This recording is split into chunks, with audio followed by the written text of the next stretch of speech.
You're tuned in to More Living with Jim Brogan, broadcast live from the Brogan Financial Studios at News Talk 98.7, where old-fashioned values, expert knowledge, and genuine understanding come together to give you the retirement straight talk you deserve. Jim's a former National Advisor of the Year recipient and a financial educator, and he's here today to talk about how you can live out the best years of your life. Jim and the Brogan Financial team have been helping retirees and pre-retirees across the Southeast for over 20 years in their pursuit of financial independence. You can reach them during the week at 865-862-6800. So sit back, relax, and get ready to learn, because More Living with Jim Brogan starts now. Hello, East Tennessee. Welcome to More Living with Jim Brogan, where it's all about living the best years of your life your way. This is News Talk 98.7 WOKI. Americans today are living longer than ever before. The average life expectancy is 80 years old, but now that's for a newborn. You know, if you're 65 today, it's more than likely you're going to live to be 90 or into your 90s. And as we age, we also have increased health and self-care challenges. It's estimated that 70% of Americans 65 and older will need long-term care at some point in their lives. That means a married couple has right at a 50% likelihood that you'll both need long-term care. And by definition, that means you need help. You cannot live independently for more than 90 days. Who's going to give this care? How long will we need it, and how are we going to pay for it? What do we need to do to prepare for care in our later years? What do we need to be looking at as we age? Our guest today is Tamara Fay. She is the owner of Aging Family Partners, which is a Knoxville agency that works with people to help find resources and develop plans to aid in caregiving as we age. Tamara started her career as a licensed physical therapist and went on to work in nursing homes as a licensed nursing home administrator and a certified dementia practitioner. Good morning, Tamara. It's great to have you with us. Thanks for coming on. Good morning, Jim. Good morning. Absolutely. Nice to be here. That's interesting, your journey, because you started as a physical therapist. So how did you transition into the elder care world? Like, what led to that and your interest in pursuing elder care?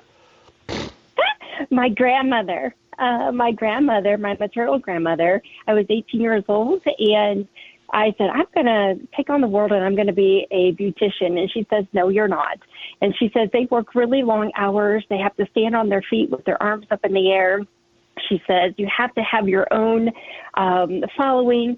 And then she says, what if you ever get married and heaven forbid you have children and you and your husband divorce? Or maybe he passes away. How will you ever take care of your family with those long hours? So she says, I just had my first total knee replacement. I think you'd be great at getting people better after those type of surgeries. And then I became a physical therapist assistant, which then led into becoming a physical therapist and on down the line. So it was my maternal grandmother that knew that when you're 18, you don't know everything. And I never left seniors after that. Yeah, well, that's for darn sure. Now, how did you eventually start Aging Family Partners? It was about almost 4 years ago. I'm middle-aged. I'm 59 right now, but I started to have friends and family members who were calling me because their aging loved ones were starting to have falls and fractures, open heart surgeries, needing some type of care down the road that normally people don't really consider or know. And I said to my husband, you know what, people are going to need me when there's some type of negative happening in their lives. And I hung up from my sister-in-law because her father was enduring a great deal of medical complications, and she was going to have him go to a nursing facility. And being a nursing home administrator myself and a physical therapist, I was able to help her walk through those nuances that she needed to be aware of to be best prepared on behalf of her family and her dad. And as soon as I hung up the phone, my husband said, this is what you need to do, is you need to help people navigate the complexities of aging, because we don't know how to do that. And I said, well, I guess I don't fix my own car and I don't do my own taxes. I will be more than happy to help navigate families through this very challenging time called aging. Yeah, and it sounds like, from hearing your story and your interest and all that, it sounds like it truly is a passion and a life journey for you. Yes. Yes. I always said the good Lord did not give me the ability to sing beautifully like my mother or be able to dance, but I sure can love little old people. And I want everyone to know about as we age, we need to recognize that these people that are aging have never been 70 before. They've never been 80 before. We have never been middle-aged before. And it's very hard to go through that aging journey and expect everyone to be perfect every time. My yearning for everyone to know is as you're sitting around a dinner table sometimes, in a very short period of time, you could be sitting around an assisted living table. You could be sitting around a table at a nursing home at an activity. In a very quick moment, our life will change forever. And I want people to be prepared that they have all that they need in order to live their best life now and be planned for the future so that they can still continue to live with their preferences and what they had dictated as their plan. That's a great word, Tamara. A little bit about, let's start with some of the physical limitations. Of course, I've had, I'm good friends with Dawn Steimer, who used to be the host of Around the House. And of course, she helped, Aging in Place, some of the things to have in play. But let's start with your physical limitations. And then, of course, I want to get into the mental. But can you start with how that starts to evolve and what we experience as we age?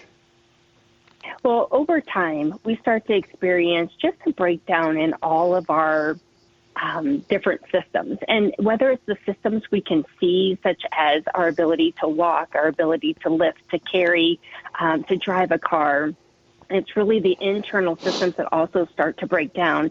So as we get older, we get stiffer. It's harder for us to move. We start to have arthritis. So our stability in walking and balancing and carrying groceries, getting up and down from a chair, being able to be reactionary because our reactions start to change. And so being able to press on the brake, being able to, sit on the floor and play with a grandchild and get back up. We have weaker muscles. Our metabolism starts to slow down. Our blood flow isn't as strong as it used to be, so that can lead to more difficulty in being able to run and play with our grandchildren, being able to even walk around the allotment. So we have weaker bones, and so we need to be aware of fractures.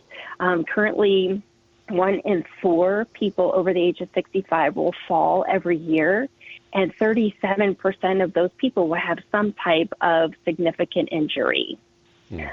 So I want people to realize that as our bodies start to naturally break down, we need to be aware of what that impact will be. Now, we can do some things to counter that, right, as we still can. I mean, our movement is so important. What can we be doing before we get to that point? If I could say anything, it would be stay active. Not everybody is an exerciser. and I'm not here as a physical therapist to tell everybody they need to be exercising, but just moving the way that you would normally move. If you are sore someday, you have pain someday, make sure you're getting up and you're moving, whether you walk up and down your stairs at home, or whether you just walk around the block. Do something that you love. I have a very dear friend that loves pickleball. I know that's like a really, really big thing. Just staying active if you like to swim, if you simply want to go walk around the mall, anything that you normally do, whether you're lifting groceries, whether you're playing with grandchildren. The first thing is not an aggressive exercise program, but it is continuing to move and have a purpose to your movement every day. Many people volunteer, many people go to church, many people go visit other friends that are maybe unable to leave their home. Whatever it is leading an active lifestyle, doing something that gives you purpose and pleasure every day will help keep you going. Yeah, I couldn't agree more. You mentioned we get stiffer, our bones get weaker. Movement to me with people that I've known, Tamara, and it includes my father. I mean, once, he had had an accident, he fell, hurt his hip, and at that point he had to have a hip replacement, and he was pretty much wheelchair bound, and it was unbelievable how fast he went downhill after he lost the ability to have that movement. So I've seen that with several people that It's so important to make yourself get out and move. And as you say, it doesn't have to be intense exercise, just something that keeps you active for 30 to 45 minutes a day even, just even walking through your neighborhood or whatever. Absolutely, absolutely. And I know that many times here in Tennessee we have lots of hills and so forth, but just getting out and maybe making a date with a really good friend 2 or 3 days a week to go walk at the mall would be wonderful, because then you get the socialization. And I think that's very important. It's something that we learned really strongly through COVID was that we really isolated the seniors. And I was running an independent living, assisted living, and memory care at that time. And I had to keep my seniors in their apartments to help keep them safe. We kept their families out, and they really were isolated in their rooms. And I have to say that sometimes I think I may have lost more seniors to isolation more than I did the COVID or any comorbidities that came along with the COVID. So if you can make an appointment with a very dear friend a couple of times a week, that gives you purpose, it gives you socialization, it gives you movement. And I think that would be the best thing that people can do, is to connecting with somebody that they enjoy being around and doing something active. Yeah, I think that's a great word, not only the movement, the socialization. One of the things is it creates routine. I talked to some of that with pre-retirees, Tamara, is that when you're getting ready to retire, it's just important to develop routine in that first year of retirement. Because, after a month or two, if you don't have routine, it can, sometimes people go downhill and don't thrive with that type of a lifestyle. Absolutely. I think every day we still need structure. And I don't know if anybody remembers when we were raising our children and it was summer break, and we all were so thrilled with summer break because we had no structure, we had no time frames. And then all of a sudden come July, we're like, oh my gosh, we need structure. We're just all awry. There's nothing predictable. And I think that that's really applicable in retirement as well, is that getting yourself into a routine, into a structure is immensely important to keep you moving forward. Everybody thinks, oh, I'm just going to be lazy and sit on the couch and do nothing. Well, then that leads into, like you said, the mental decline, the desire to want to go out and do more and to be an integral part of our society, which really keeps us healthy and moving. We're visiting with Tamara Fay. She is the owner of Aging Family Partners, and we're talking about the challenges of aging. When we come back, we'll really start diving into some of the other challenges we see, especially mental, and what we can be doing to put things in place to be able to age more gracefully. So stay with us. This is More Living with Jim Brogan here on News Talk 98.7 WOKI. Welcome back to News Talk 98.7's Brogan Financial Studios, where Jim Brogan is coming to you live with important news and advice to help you achieve your dream retirement. Get ready to learn and live. Here's your host, Jim Brogan. Welcome back to More Living, right here on News Talk 98.7 WOKI. I'm your host, Jim Brogan, and we're visiting with Tamara Fay today. She is an expert on the challenges of aging. She has her own company, Aging Family Partners. Tamara, about 40%, believe it or not, I was kind of shocked to see this statistic, that are 65 or older have age-associated memory impairment in the United States. That's about 16 million people, and about 1 in 9 people aged 65 and older has Alzheimer's, and almost 2/3 of those are women. Talk about memory care. We think about dementia, but just talk about what that statistic I just mentioned about just age-associated memory impairment. I have to be honest with you. I have not heard that statistic before. And so, but what I can share with you is that it is dementia and Alzheimer's is becoming extremely costly to us as a society. And I just want people to know that there are different avenues of support out there. There are medications, there are interventions, there are services, there are facilities, there are home health agencies that can help with wherever that person is experiencing those weaknesses in their cognitive ability. And I want to talk about cognitive for just a moment. A lot of people just think that dementia is about their their forgetfulness or their memory. But there is so much involved in the way that we think and rationalize. So when we have somebody that has memory impairment, as you were speaking, it starts to affect not only their memory, but their ability to process information, the ability to make safe decisions, the ability to do risk versus positive versus negative. It is all that makes us us, and being able to integrate with our everyday living.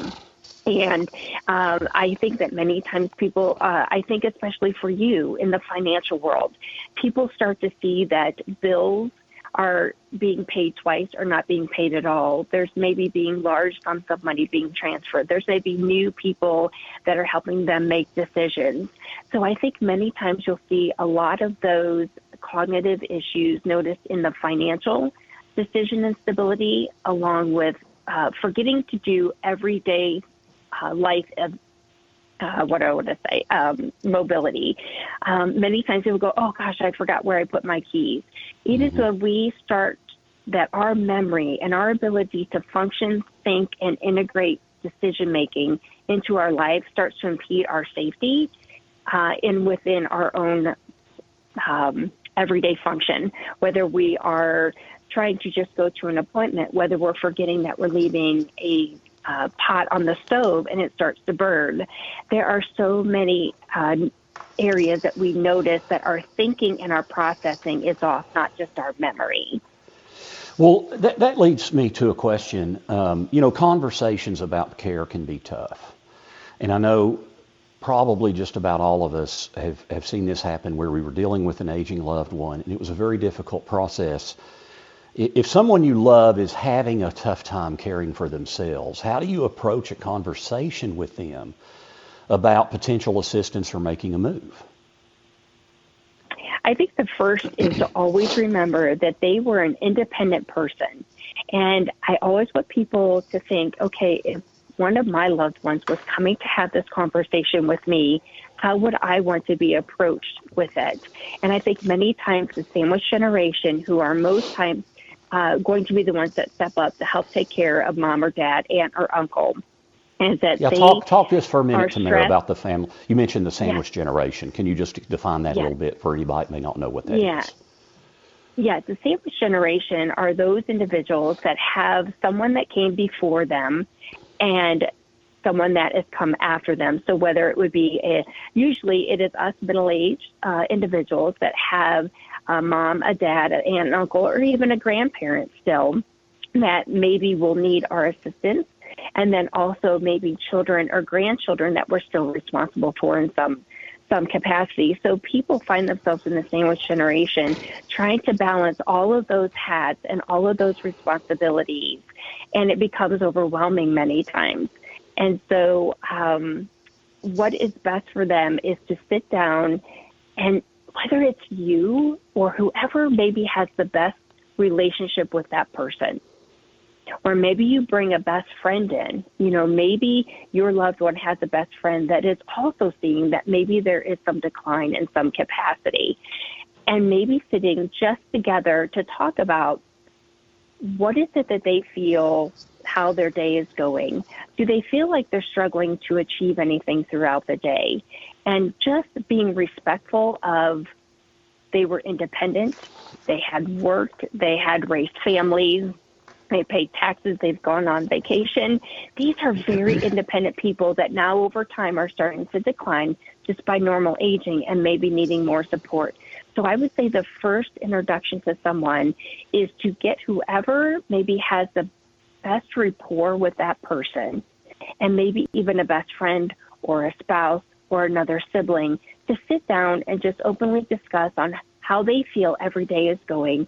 Are they struggling in any way? And letting them know that this is a safe conversation, that we're not rushing them off to a nursing home, to an assisted living, that we just want to have dialogue about them living safely in their own home.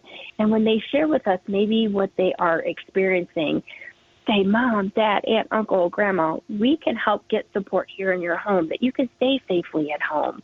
But first we want to know, what those areas are that you're really struggling with. And we are here to support you in any way. But just because you may feel that you are not able to do something that you used to be able to do doesn't mean that we're going to fix it for you and ship you out. It just means we're having dialogue to find out how we can best give you the highest quality of life by whatever resources or abilities we as family members can provide to you. It can be difficult, and as I said, I've dealt with that with my own family, especially my father. They want to keep the complete independence. It's hard to acknowledge, I think. I mean, I'm not there. I'm middle-aged. I'm 55. But at least seeing my dad and my mom, there's some people have a hard time accepting it and coming to grips with it. So it can be challenging. Can you talk about, in addition to that, the importance of having good legal documents, a good medical power of attorney and a good financial power of attorney, where you've named the right person, you have a fallback for that person if that person cannot serve, how important those documents are to take care of us while we're alive? Yes, I was just hoping that we would talk about that a little bit, because 60 to 70% of Americans lack wills and estate plans. And that was something that I read the other day. And I have been amazed through this journey to find how many people over the age of 65 do not have those legal documents in place. And I must share with you that I had a gentleman not too long ago who did not have those documents in place, did not have anyone named. And before I know it, he was in a assisted living, had fallen, and there was no one to call. And they were calling me, and I said, I have no legal authority over him. So you need to just make your best judgment, because this was his directive, was that he didn't have anybody, he didn't assign anybody. And I cannot tell you how crucial it is to make sure that those documents are in place, both the wills and the powers of attorney, both financial and healthcare. And I would recommend going, and I have, of course, am no attorney, but at least going 3 deep. I also had a gentleman that his wife was killed in an accident, which left him unable to care for himself due to some memory issues that he had prior. He was involved in the accident as well, and this caused him to need representation because he wasn't able to make his own decisions. The next person in line was experiencing health concerns, and then there was no one after that. So yeah. So when you say 3 deep, you're at least be. Yeah. So when you're saying 3 deep, you're saying have your primary, then have a fallback to that, and another fallback to that, which I completely agree with. That's one of the major things I talk about when I talk about mistakes people make with their legal documents. That is one of them, is not having enough fallbacks. So a lot of people don't even have a singular fallback. A lot of times people are like, well, it would be one of my kids, but I don't want to single out one child over another, and so they don't name anybody. Yes, absolutely. So we see this all the time. Yes, I bet you do. And if I can even make one other recommendation, my husband and I redid ours last year, and we always had our siblings as those that would be stepping forward and speaking on our behalf. And I want to share with people not to be afraid to go to the next generation as we get to a certain age, because it really becomes the next generation that we're going to fall back on to help us make those decisions, as opposed to our siblings who are also aging like we are, that if you have a next generation below, to maybe, if that person's in that ability of age group to be in that capacity to make that decision, to at least have one of those fallbacks being in the next generation for you. Absolutely. That's a great word, too. We're visiting with Tamara Fay. We're talking about the challenges of aging. When we come back, I want to talk about the different types of care options. It doesn't necessarily, as she said, it's not necessarily going into a facility. I do want to ask her opinion on some of these graduated retirement facilities. We'll also have our dollars and cents segment. What is an overlooked thing you might not understand about your power of attorney document and the different types of power of attorney? Are you giving up control when you name your power of attorney? So stay with us. This is More Living with Jim Brogan, right here on News Talk 98.7 WOKI. Welcome back to News Talk 98.7's Brogan Financial Studios, where Jim Brogan is coming to you live with important news and advice to help you achieve your dream retirement. Get ready to learn and live. Here's your host, Jim Brogan. Thanks for tuning in. This is More Living with Jim Brogan, where it's all about living the best years of your life your way. This is News Talk 98.7 WOKI. We're talking with Tamara Fay, and we're talking about the challenges of aging. In a moment, we're going to visit a little bit more with her about different care options. We're going to talk about the stress and how we can provide relief for primary caregivers. Before we get back to Tamara, however, it is time for Dollars and Cents. Want to be sure you are getting the most out of your retirement? For all the years of your retirement?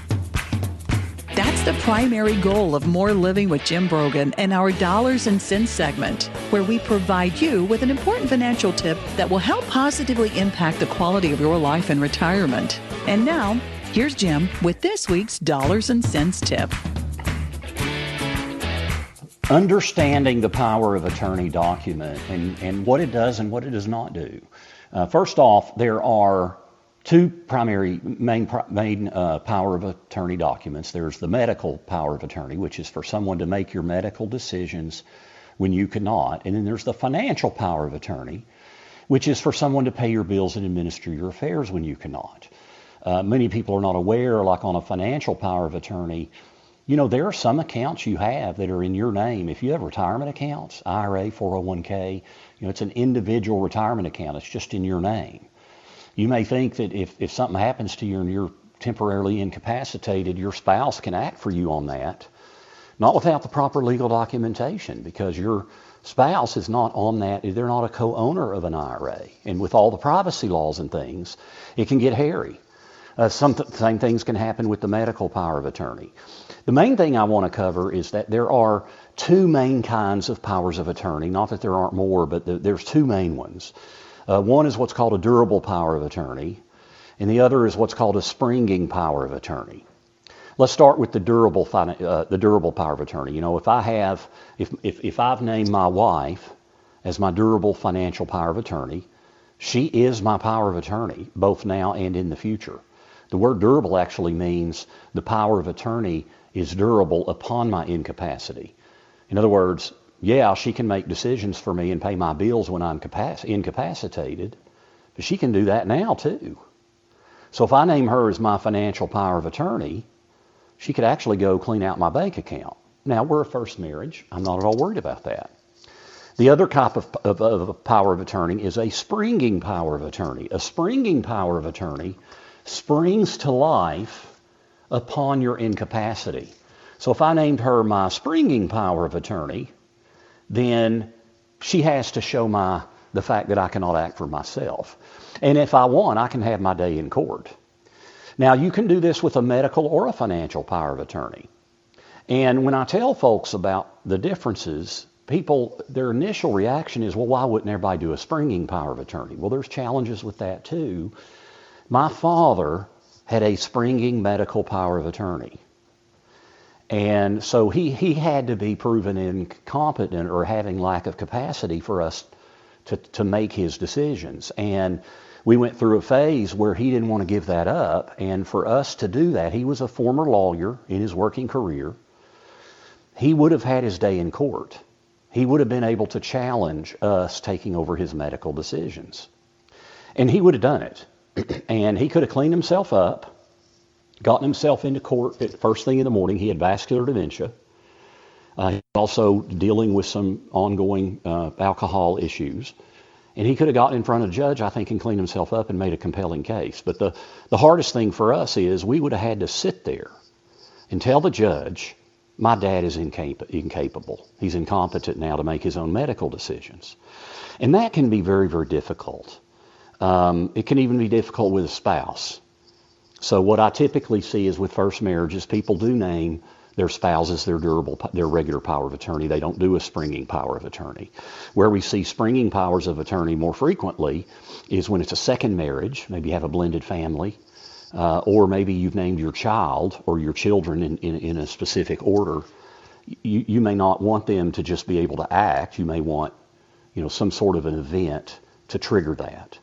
But that can get challenging too when you start paying bills and doing things like that. So the bottom line is when you work with an attorney to draft these documents, and I'm not an attorney, but I think it's important that they either educate you on these different options and what they mean so you can make an informed and prudent decision, or they ask you the right types of questions so that they can make the proper recommendation. But if you go, the only way that's going to happen, either way though, is if the attorney spends time getting to know you and your family needs. A 10-minute interview or even a 30-minute interview with an attorney is probably not going to be enough for them to truly understand your needs to make the appropriate recommendations. So when you're working with an attorney, work with someone who is thorough, complete, and really understands you and takes the time to get to know your needs. That's our Dollars and Cents segment for this week. You can find this week's Dollars and Cents segment and others by visiting BroganFinancial.com. Do check us out online, BroganFinancial.com. We've got a world of resources, a plethora of resources there. You can click on radio and listen to our shows, podcast, and all our Dollars and Cents segments. You can also use Apple, YouTube, Spotify, whatever your favorite streaming or podcast station is. You can use that to listen to our shows. We've also got our resources page. One thing I'll mention is I've got a class in March on the 25th, so a little bit over a month away, and it's on tax planning specifically, and it's through Pellissippi State Community College. It's through their adult outreach and community development. So it's for people that are retired or getting ready to retire, and it's a class specifically on tax planning and your retirement. And it's, again, March 25th, 6:30 p.m., so it's 1 2-hour class, one night, where in that class I'm going to cover as many things as I can, really dive deep. How does our tax system work? How can you use that tax system to try to minimize your tax bill across the rest of your lifetime? Not just now, not just in 2025, but for the rest of your life.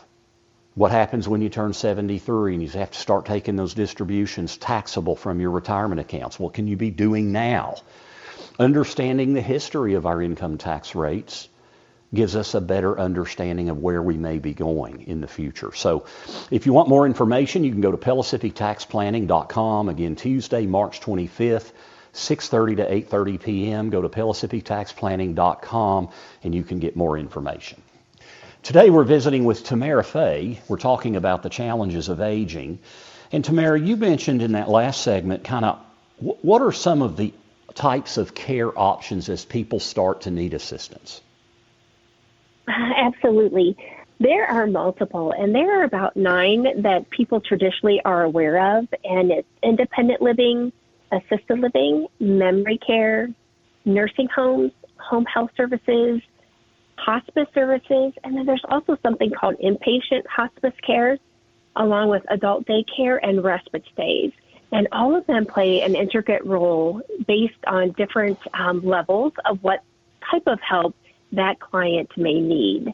And many people think that they're all the same, but they truly are not. And there are reasons that being able to enter those type of services when they're needed are very critical to help reduce any type of further decline or issues for that aging loved one along the line. So if I could just briefly describe a little bit about each one, just so people have an understanding that an independent living environment is basically for any of those people that are independent with their self-care, but just do not want the hassle of having to care for a home or the home maintenance. And assisted living is maybe somebody that needs a little help with bathing or dressing, maybe with some meals. But other than that, wants a vibrant type of living environment that has socialization. Memory care communities, and there are many of them out there that help really concentrate on the deficit of that person that is struggling with either behaviors or cognitive impairment, but gives them that specialized care because they are specially trained caregivers. Nursing homes, of course, everyone is very familiar with, but that's usually for someone that needs 24-hour support for medical reasons as well as mobility issues. Home health services cover a plethora of interventions, whether they're going there for therapy or nursing, or they just need someone there as a personal care provider to help them with some bathing, dressing, or homemaking skills. Inpatient hospice care is really for those people. We have a lovely facility in northern Knoxville for this. if they have really intense symptoms as they are starting to decline and actively passing, that they do a beautiful job helping to keep that person comfortable and working with the family, and regular hospice services, which really can be provided wherever that person is, whether they're in a nursing home, whether they're home, whether they're in assisted living, to help provide comfort and pain management. Adult daycare centers are an excellent opportunity, and we have many in our local area, that a caregiver who still has that person at home that has some type of cognitive impairment, either needs respite time away or are still working, can go for socialization, care, and intervention for adult daycare centers. And the last one are respite stays. And some insurance companies will pay for that. Some long-term care insurances will pay for that. But that's really for those people that, whether they are the injured person, maybe having surgery and can't go straight home from their rehab, can go to an assisted living to help continue their rehab and get stronger, or for that person that really wants to take a break or go on vacation, but they're a full-time caregiver, so they place their aging loved one there, whether it's a nursing home or assisted living, to help get that care while they are gone. Yeah, and you mentioned the caregiver. I think sometimes we maybe underestimate the primary caregiver when it's a spouse, especially, or even a child, what a weight that can be, both physically, emotionally, mentally, all of the things. And how oftentimes the healthy spouse that's doing the caregiving oftentimes passes away before the spouse that needs the care. Yes, that's correct. So the respite care for caregiver is so critically important. Yes, it is. And many times they feel guilty upon using that because they're like, oh, well, I should be able to handle it. And, oh, I have strangers caring for my loved one. And there's just so many emotions tied to that. But the overwhelm and the exhaustion and the burnout of caregivers are very apparent. And I just want people to know that those services are out there for them, and to never feel bad that they have time to get refueled for themselves. Absolutely. We're visiting with Tamara Fay. We're talking about the challenges of age. When we come back for our final segment, I do want to talk about some of the resources available right here in Knoxville. And when should you start creating a plan for this? So stay with us. This is More Living with Jim Brogan here on News Talk 98.7 WOKI. Welcome back to News Talk 98.7's Brogan Financial Studios, where Jim Brogan is coming to you live with important news and advice to help you achieve your dream retirement. Get ready to learn and live. Here's your host, Jim Brogan. Welcome back. Thanks for tuning in to More Living here on News Talk 98.7 WOKI. We're with you every Saturday, 9 to 10 a.m., and again from 3 to 4 p.m. You can also podcast our shows on my website, broganfinancial.com, or through Apple Podcast and Spotify. Today we're visiting with Tamara Fay about the challenges of aging. And one thing I want to cover, Tamara, is, you know, as one begins receiving care, there's a lot of emotion around being a burden, a loss, and giving up a sense of independence. Up to 35% of residents in long-term care facilities may experience either major depression or clinically significant depressive symptoms. What can we be doing to help our loved ones with the emotional side of these kinds of transitions?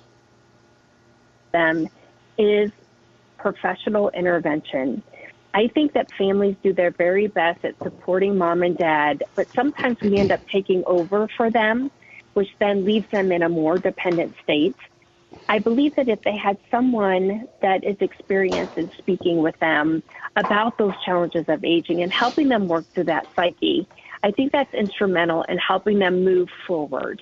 And I think that many of us have kind of situational type depressions when we get into different chapters of our life where we really feel that we're out of control and we're not able to have and live the life that we're wanting, that especially when you have to grieve the loss of independence, the loss of abilities, the loss of maybe friendships, the loss of being the monarch of the family, it is crucial to get that intervention. And many times I think that needs to come from a professional. And I know that there are so many out there that really specialize in the senior, elderly, geriatric population to be able to help them. And I think as family members, being able to give them grace and understanding that they are literally fighting for their life and their independence. No one's ever had to get permission to do what they wanted to do. They could always get up and go. They can always drive themselves. But now they're in a position, whether they're in a facility or even at home requiring assistance at home, that we offer them grace and understanding and not try to fix all of their issues, but to be there as they walk through decision making and having some of that autonomy still there for them. Tamara, we also hear, of course, a lot of stories very, very bad about elder care abuse. First off, Tamara, what is elder abuse? Well, there's multiple definitions of abuse, but traditionally it is someone that has purposely and intentionally abused a person, and that could be an elderly person, which is traditionally 65 or older. It could be something that's financial. It could be something that is verbal. It could be something that's physical and even sexual in nature. And most times, believe it or not, it is due to someone that they know that this abuse happens. And it is overwhelming to me that anyone would look at a precious elderly person and take advantage of them in any of those circumstances that I just read. Of course, in our industry, Tamara, we have to be very, very in tune to our clients' mental acuity. We're dealing with their financial savings. But you mentioned several different areas where you can see elder abuse. If someone is concerned that a friend, a neighbor, or a loved one is experiencing elder abuse, what should we do? I would contact the local authorities on a non-emergent line, and there's also something called the Adult Protective Agency, and that is, I help seniors throughout the United States, and so to anyone listening outside of our local area, there are always adult protective services, and I would reach out to them with your concerns, and they will be more than happy to look into that situation for you. Tamara, almost 15% of Knoxville residents are over age 65. What are some local community resources for aging adults when it comes to things like hot meals, rides to appointments, or as you said, just socialization? There is something called CAC, which is our Office on Aging, and it's the Community Action Committee, and they are really kind of the hub for everything, all the services all in one place. And they will help with employment, information, benefits, nutritional support, and other resources. And if people are able to go online, they can simply look up CAC Knoxville, and they would be able to locate that. We also have 6 local senior centers here in Knox County that have SAIL programs, which is Staying Active and Independent for Life, which are exercise programs that people can partake. They also have the Area Agency on Aging, and called ETHRA here, and that's for people that are 60 or over, and they have the greatest economic and social need.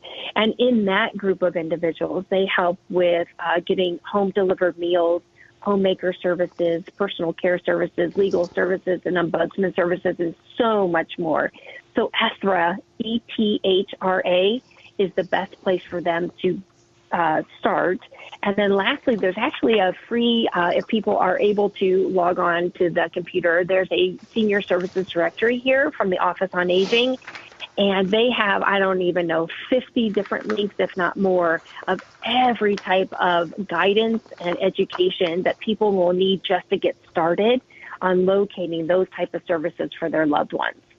Tamara, we just have about 15 or 20 seconds. How can people reach you and find out more about what you offer? Absolutely. Well, they are happy to reach out via phone, and my phone number is 865-630-2800. Again, 865-630-2800.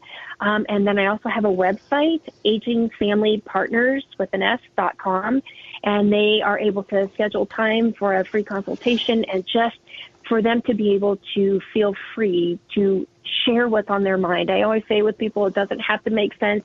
It's just their time to share with me what's heavy on their mind, and we will share how we can help from there.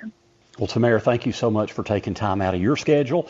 Thank you for tuning in this week to More Living with Jim Brogan. Thank you to Wayne for engineering the show and to Jill for helping produce the show. You've been listening to More Living with Jim Brogan only on News Talk 98.7 WOKI.